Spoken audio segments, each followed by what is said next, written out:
Interim ബജറ്റിൽ ഒരുപാട് പ്രഖ്യാപനങ്ങൾ ഉണ്ടാകും. വാരിക്കോരിയുള്ള ക്ഷേമ പദ്ധതികൾ പ്രഖ്യാപിച്ചുകൊണ്ട് പൊതു തെരഞ്ഞെടുപ്പിലേക്ക് പോകേണ്ടതായ ഒരു സാഹചര്യമില്ല എന്ന് മനസ്സിലാക്കുന്ന ഒരു നരേന്ദ്രമോദി സർക്കാരിന്റെ ഒരു ബജറ്റാണ് ഇന്ന് വന്നത്. കാരണം പോപ്പുലിസ്റ്റ് പ്രഖ്യാപനങ്ങൾ അല്ലെങ്കിൽ ഫ്രീ ബീസ് കിറ്റടക്കമുള്ള സാധനങ്ങൾ അങ്ങനെയുള്ള സൗജന്യങ്ങൾ എപ്പോഴാണ് കൊടുക്കേണ്ടി വരിക? പ്രതിസന്ധിയിലാകുമ്പോൾ, ഭരണവിരുദ്ധ വികാരമുണ്ടാകുമ്പോൾ, ജയിക്കാൻ ഇതൊക്കെ കൊടുത്തേ പറ്റൂ എന്ന് തിരിച്ചറിയുമ്പോൾ, അങ്ങനെയുള്ളപ്പോഴാണ് പോപ്പുലിസ്റ്റ് ബജറ്റായി അത് മാറേണ്ടത്. അതിന്റെ സാഹചര്യം നിലവിലില്ല. നോക്കൂ, പ്രതിപക്ഷം നേരത്തെ മാഡം സൂചിപ്പിച്ചതുപോലെ പ്രതിപക്ഷം ഛിന്ന ഭിന്നമായി കിടക്കുകയാണ്. പ്രതിപക്ഷത്തിന് ഇനി യുണൈറ്റഡായി വന്ന് എതിർക്കാൻ അല്ലെങ്കിൽ നരേന്ദ്രമോദിയുടെ ഹാട്രിക്ക് തടയാനായിട്ടുള്ള ഒരു ശേഷിയുമില്ല. ആ ഘട്ടത്തിൽ എന്തിനാണ് പോപ്പുലിസ്റ്റ് പ്രഖ്യാപനങ്ങൾ?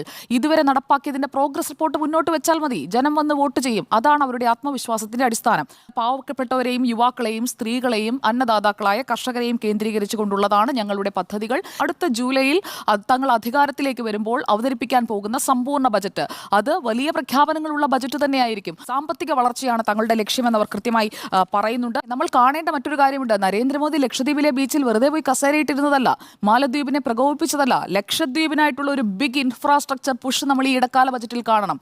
അടുത്ത സമ്പൂർണ്ണ ബജറ്റ് ആകുമ്പോഴേക്കും അവിടുത്തെ സൗകര്യങ്ങൾ വികസിപ്പിച്ചുകൊണ്ട് ടൂറിസം വികസനം എന്ന് പറയുന്നത് ഒരു പ്രഖ്യാപിത ലക്ഷ്യമായി ഇന്ററിം ബജറ്റിൽ കൃത്യമായുണ്ട്. കേരളത്തിലെ റെയിൽവേ വികസനത്തിന് 2744 കോടി രൂപ ബജറ്റിൽ അനുവദിച്ചതിനെ കുറിച്ച് അത് UPA കാലത്തേക്കാൾ 7 മടങ്ങ് അധിക വിഹിതമാണ്. സാധാരണ ട്രെയിൻ കോച്ചുകളെ 40,000-ഓളം കോച്ചുകളെ വന്ദേ ഭാരതിന്റെ നിലവാരത്തിലേക്ക് ഉയർത്തുമ്പോൾ നമുക്കൊക്കെ യാത്ര ചെയ്യുമ്പോൾ അതിന്റെ പ്രയോജനം കിട്ടും. നയപ്രഖ്യാപനത്തിൽ മാത്രമല്ല, ഇന്ററിം ബജറ്റിലും രാമക്ഷേത്രം കടന്നു വന്നിട്ടുണ്ട്. ഇലക്ഷൻ അജണ്ട റെഫറൻസ് കൃത്യമായി ഈ ബജറ്റിൽ കാണാം. അതാണ് ഞാൻ പറയാൻ ആഗ്രഹിക്കുന്ന മറ്റൊരു പോയിന്റ്. സൗരോർജ്ജ പദ്ധതിയിലൂടെയുള്ള ഓരോ കുടുംബത്തിനും 18,000 രൂപ വരെ പ്രതിവർഷം സമ്പാദിക്കാം എന്ന ഒരു പൊതിഞ്ഞു പറച്ചിലിനുള്ളിലൂടെ പറയുന്നു. ഈ പദ്ധതി പ്രഖ്യാപിച്ചത് അയോധ്യയിലെ രാമക്ഷേത്രത്തിന്റെ പ്രാണപ്രതിഷ്ഠ നിർവഹിച്ച ചരിത്ര ദിനത്തിലാണ്. അപ്പോൾ ആ ചരിത്ര ദിനം എന്നുള്ളത് അതൊരു പൊളിറ്റിക്കൽ സ്റ്റേറ്റ്മെന്റ് ആണ്. മോദിയുടെ ഗ്യാരണ്ടി എന്ന് പറയുന്നത് പോലെ ഒരു പോൾ പ്രോമിസ് ഡെലിവറി ചെയ്തവർ ഇനി ഈ ബജറ്റിൽ കൂടുതലായി ഫ്രീബീസ് ഒന്നും പ്രഖ്യാപിച്ചില്ലെങ്കിലും ഞങ്ങൾ മുന്നോട്ട് വയ്ക്കുന്ന വാഗ്ദാനങ്ങൾ നടപ്പാക്കുമെന്ന് അവർ കൃത്യമായി പറയുന്നുണ്ട്. യുവാക്കൾ അല്ലെങ്കിൽ ടെക്കീസിനെയൊക്കെ നന്നായി ഫോക്കസ് ചെയ്യുന്നുണ്ട്. ജൂലൈയിൽ വരാൻ പോകുന്ന സമ്പൂർണ്ണ ബജറ്റിൽ അവർക്കായിട്ടുള്ള പ്രഖ്യാപനങ്ങളും കുറേയേറെ ഉണ്ടാകും എന്നതിന്റെ സൂചന ഈ ബജറ്റിലുണ്ട്. ഒന്നും പറയാതെ പോയിട്ടില്ല.